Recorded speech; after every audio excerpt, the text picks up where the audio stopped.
Hello, welcome to Global Shift, where we track the global transition away from the neoliberal world disorder towards a new, emerging planetary order and help to unpack and make sense of the latest news and geopolitical events. I must say it was a scene like straight out of The Apprentice. You know, the slum lord and his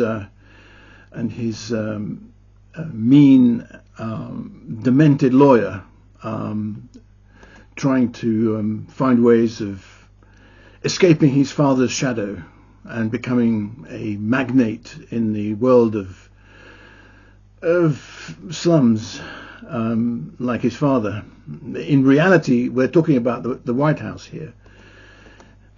The new president of the United States, if you can call him that, blithely told everybody yesterday that his country would take over Gaza, help Palestinians find the right piece of land, and build them some really nice places. And he called it a permanent relocation. I don't think people should be going back to Gaza, Trump said. Gaza is not a place for people to be living.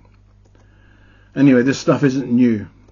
Jared Kushner, Donald Trump's son-in-law, has been floating this idea for a while. Except that Kushner was talking about building new homes for the Palestinians in the Negev desert, which is, in Israel.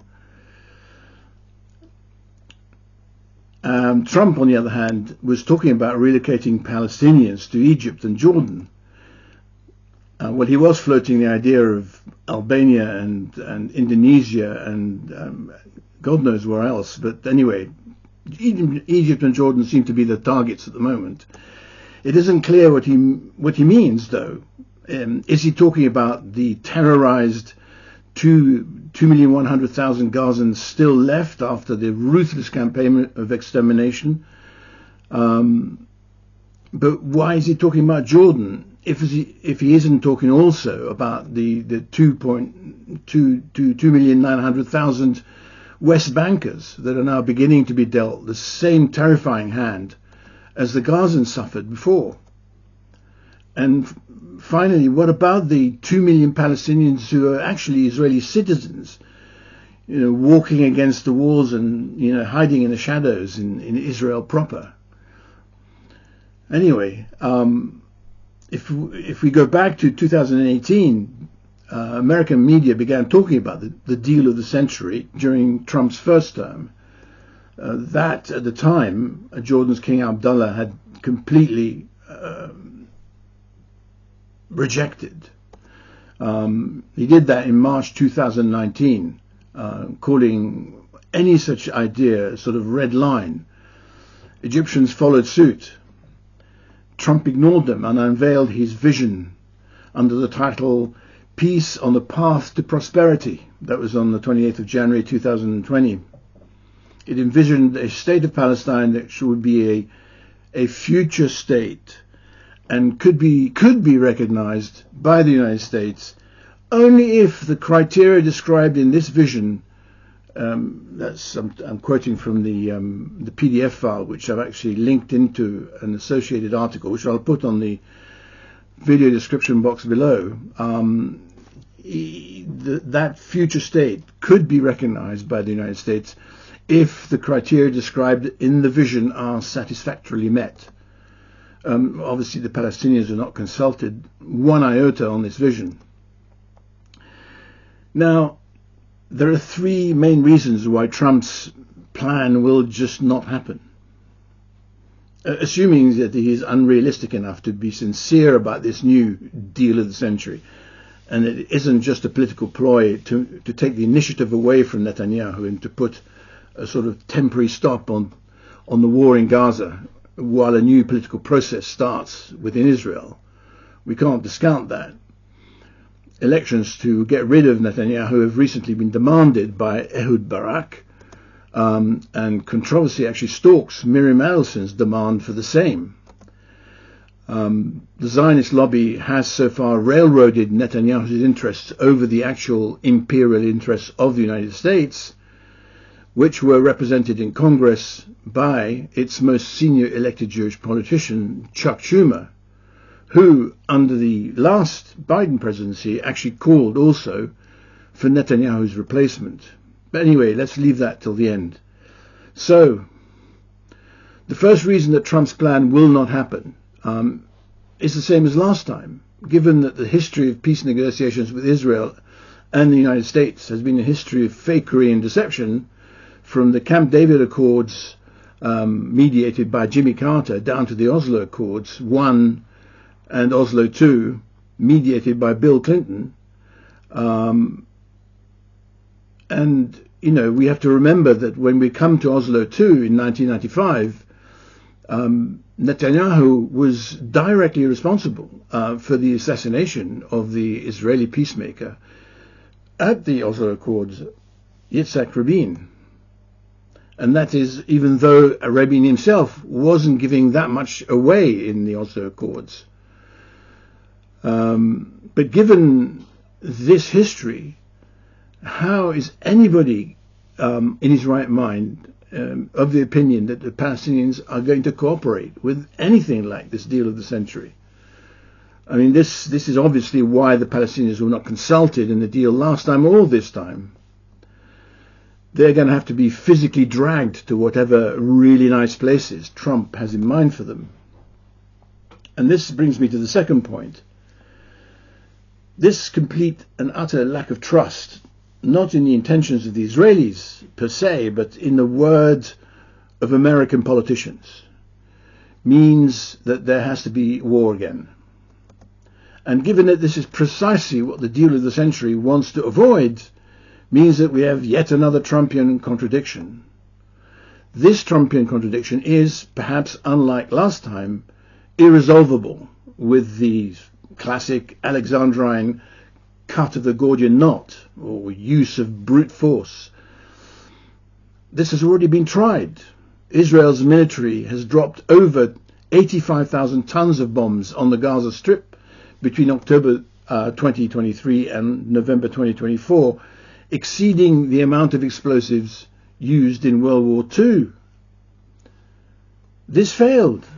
And clearly, it failed miserably, as became evident during the recent hostage releases, in which the apparent strength and control displayed by Hamas and the Qassam brigades in Gaza, American media agreed was a humiliating spectacle for Israel.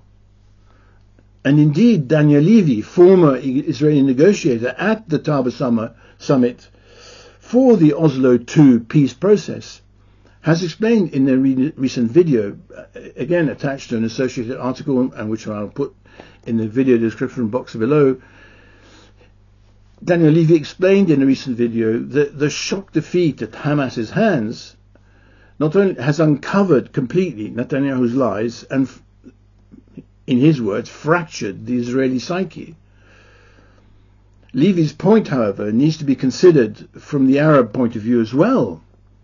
The fact that Hamas has fought off such an overwhelming Israelo-American offensive and caused such devastating damage to the Israeli invading forces in Gaza, this has broken a glass ceiling in the Arab mind. This is an important point to take on board. The same is true of the war against Lebanon. When the Israelis launched a full-scale attack against Lebanon, Hezbollah stymied their attempt to invade, causing substantial losses among Israeli troops, terrorizing Israel with its drone capability, and finally targeting the center of Tel Aviv with missiles which could not be defended against. All of this led to Israel actually asking for a ceasefire, although hundreds of Israeli violations of the ceasefire agreement followed, so that Netanyahu could appease his extremist coalition members by pretending to them that he was only pretending to have a ceasefire. But this is now coming to an end. The victories of resistance movements like Hamas and Hezbollah against the sort of figurative American Death Star syndrome has revolutionized awareness on the Arab street. And this has come at the same time as a revolution in warfare itself. A recent West Point Modern War Institute report detailed that came out on the 15th of June 2023 in relation to the Ukraine war, detailed how information technology, drones and guided missiles have changed the face of war. Apart from the fact that at the great power level, Russia has replaced nuclear weapons with guided weaponry of the same force, which doesn't produce radiation, at the resistance movement level, cheap and very effective weapons, like the tandem Yasin RPG and the adapted Kornet missile, have revolutionized war against the now outdated armored vehicles and tanks of traditional armies.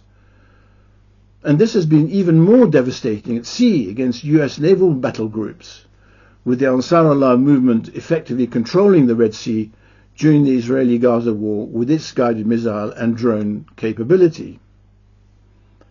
Now, Israel, despite its enormous air force, therefore no longer has the deterrent capacity it once had, and this is changing the politics of the Middle East. Although social media is traditionally deployed en masse to deny the effectiveness of devastating attacks against Israel, like, for instance, Iran's True Promise 2, and on the other hand, to wildly exaggerate the effectiveness of, for instance, Israel's response to Iran's attack, this will be changing too. The Israelo-British-American Command of Information Space has so far provided the empire and its cohorts the ability to create victories that haven't occurred, and to provide the internet sludge of factoids that artificial intelligence depends on to provide the world with its truth. However, with the launch of DeepSeek, China has at one stroke destroyed and democratized the information space, even as the internet has gradually been eaten up by artificial intelligence. Now, this renaissance in Arab awareness of Israel's military weakness, as well as its dysfunction as a society at war with itself over its constitution, brings the discussion round to the third point about why Trump's deal isn't going to happen. The stark, perceptible decline of the empire and its cohorts reinforces the geopolitical pivot of the Arab Gulf, Saudi Arabia in particular, towards China, in what I have in a previous article called the decoupling from empire, which has involved an extraordinary and massive shift of mutual investments between China and Saudi Arabia that now dwarfs the relationship between Saudi Arabia and the United States. And I provide the link to the article in the video description box below. Now, the Arab minister's recent sharp rejection of the Trump deal, a few days back, must not be taken to be grandstanding. Not at all. Decision makers in Jordan have gone so far as to confide to media that the country will close its border if refugees begin to cross over, and that should the Israelis seek to reopen it, Jordan would call it a casus belli. In other words, go to war. For Jordanians to threaten war, even informally, is unprecedented and means that it is confident of essentially Saudi backing. Now, this is important.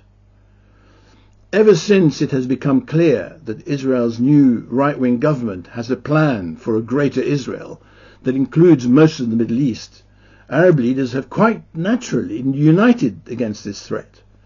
One of the remarkable things that has happened in the past few weeks is that Qatar is now following the Saudi deal, the Saudi lead in the region, just as the Emirates did when Saudi Arabia decided to change the political dynamics in Yemen and end the war there. We see, for instance, the Qatari Foreign Minister Mohammed bin Abdurrahman al-Thani, whose face most people are very familiar with from the endless negotiations between Hamas and Israel in Doha. Al-Thani is now visiting Lebanon and pledging the country's billions behind the Saudi plan to restructure Lebanon. This new alliance between Saudi Arabia and Qatar creates a massive and so far unprecedented gravitational force in the Middle East, and is the main reason why Egypt's Sisi isn't weakening in the face of Trump's threat to cut off military aid if Egypt doesn't take the Gazans. For Sisi, it has to be remembered that moving large numbers of Gazans to Egypt will strengthen the Muslim Brotherhood in Egypt and upend his regime ultimately. And now that he has the money to see him through his dreadful mismanagement of the economy, nothing on earth will get him to agree to the ethnic cleansing of Gaza. But of course, we have the $600 billion protection money being tendered by Saudi Arabia to Trump. Although Trump, to keep him and Netanyahu off their backs. Although Trump has said, he has replied in return that he actually wants it to be $1 trillion. But anyway, that money comes with conditions. It comes with a peace deal. It comes with normalization, so-called, but a roadmap to a Palestinian state. Since Saudi Arabia made peace with Iran in March 2023, we have seen a new diplomacy develop between the two countries. Not only has this successfully survived the 15 months of war in the Middle East, but was followed in November 2024 by a new strategic partnership announced by the Saudi Crown Prince between the two nations. The announcement specifically called Iran a factor for peace in the region, burying once and for all the idea that the American empire and its cohorts would ever be able to foment artificial Sunni-Shia tension under the rubric of divide and rule. It has been Iran's new openness with Saudi Arabia and its decision to pull back from what Saudi Arabia sees as its backyard, which has encouraged the Desert Kingdom now to bid for regional hegemony, taking Qatar as well as the Emirates and Egypt now as well as Jordan in its fold. The cooperation between Saudi Arabia and Qatar and Lebanon in particular is telling. With Iran completely absent and the new Lebanese government in the process of being formed, the Israeli-American ally and extremist Christian sect leader Samir Jaja and his Lebanese forces has had to give up his bid to exclude the Shiite duo Hezbollah and Amal from the political scene. Why? Why has this happened? Because if Trump sniffs at the $600 billion protection money Saudi Arabia is offering it, and continues to want to ethnically cleanse Gaza or the West Bank, then war, as the Jordanians said, will be on the cards. But it won't be Saudi Arabia or Qatar or indeed Jordan doing the fighting. Why should they? If there is a new generation of Hamas, Hezbollah, Islamic Jihad and Liberation Front and many other fighters itching to fight, to revenge the deaths of their families, and the $600 billion will go a long way to repurposing underground arms factories and buy lots of spares. But we still have to think about the fact that potentially Trump is just floating this thing out there and just to see what comes back. Anyway, let's wait and watch. Thank you for listening. Bye for now.